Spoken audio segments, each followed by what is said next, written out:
This is the LEGO Star Wars Princess Leia Boushh helmet set, and judging from the box, I have high expectations for this one. I think it may be one of the best LEGO Star Wars helmet sets ever. It was given set number 75351 with 670 pieces. It'll cost you $70, which is kind of the standard price for the helmet sets now. This is a true 40th anniversary Return of the Jedi set, and should make a fine addition to your helmet collection. Inside the box, you'll find your standard plastic numbered bags, a very small sticker sheet, and an instruction manual that has a small write-up about Princess Leia on the inside, and the regular old LEGO building instructions. We'll start at the base for our beautiful Boushh helmet, and we have the nameplate. It says LEGO Star Wars, Princess Leia, and Boushh, with some copyright information there for you.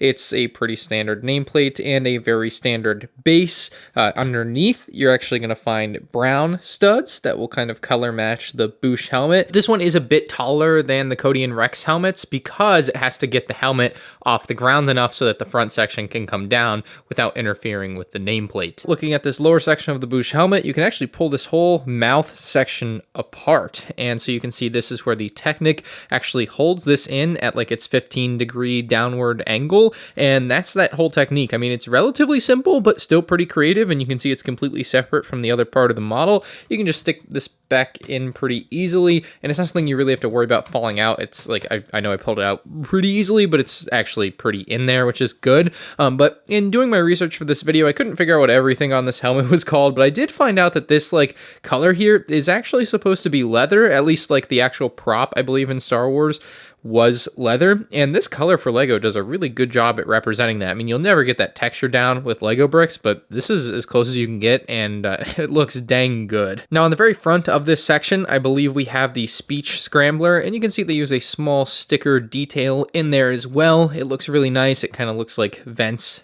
too. So yeah, it's a good look for the front of the helmet, and I think they did a great job over there, as I've explained. They also did a good job representing, I think there's supposed to be a strap on the back of the helmet that basically tightens it for the actor, and I suppose the character in universe, and I believe that is represented here with this. Looking higher brings us to the black visor that the character can see out of from inside, and it's about 180 degrees of viewing there. Moving to the side of the helmet, we have one of my favorite part uses potentially for LEGO ever, and that's this phone piece here. And it gives off the impression that Leia or Boushh is using the phone to talk to someone. Obviously, it's not the case. It's just a pretty nice detail that they've added in there, but it looks like it perfectly lines up on the ear and they're supposed to be talking to someone. So I thought that was kind of a cute detail. Up here, we've got some black lines, which are pretty accurate. The one thing that I found odd and missing from this helmet as far as like details on the side go is there's supposed to be numbering on one of the sides of this helmet as well as like red lines on the other. And the numbering is supposed to be like 1138, and it's supposed to be in a dark red color, and you can't really see it in the movie, but I was looking at a lot of the props and like replica helmets, and they all had that numbering and lettering on there, and I was just like, that's odd that they wouldn't include that. So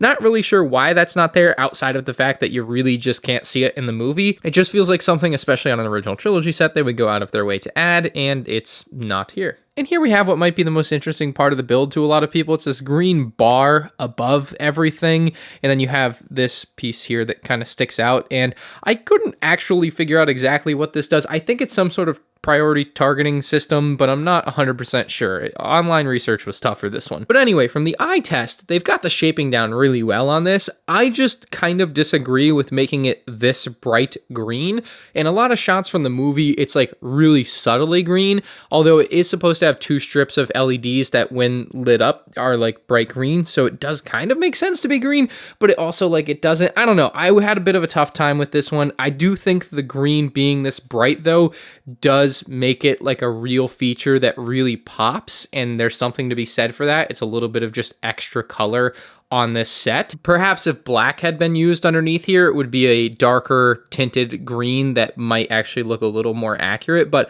I don't think it looks bad with the green being as bright as it is. It just, compared to what I see in the movie, isn't quite lining up with the eye test, but yeah, it's good overall. It's a good design. The final notes I have on this one as we look to the top of the helmet is we got a couple stickers up here, nice and accurate, but they kind of leave out any of the weathering that this helmet has. It's got a dent from a blaster shot on top, and it's just got a lot of other scratches that aren't represented at all, even with any sticker detailing here. I only really mention this because the Boba Fett helmet does have the blaster dent represented, so I kind of assumed a build like this would, but ultimately it doesn't. Save for a few small flaws, this one's like a 9.5 out of 10. It's truly a great LEGO Star Wars helmet set, and I think any Princess Leia or Return of the Jedi fan will obviously want to pick this up, and I think you should. If you're wondering, if you're on the edge, this is one you should probably be buying. It's fantastic looking. It will go great next to, say, a Boba Fett helmet that already exists from 2020. As nice as this one is, if $70 is still too steep for you, you can totally wait it out for a sale. You'll probably end up being able to get this one for around $55 sometime after release,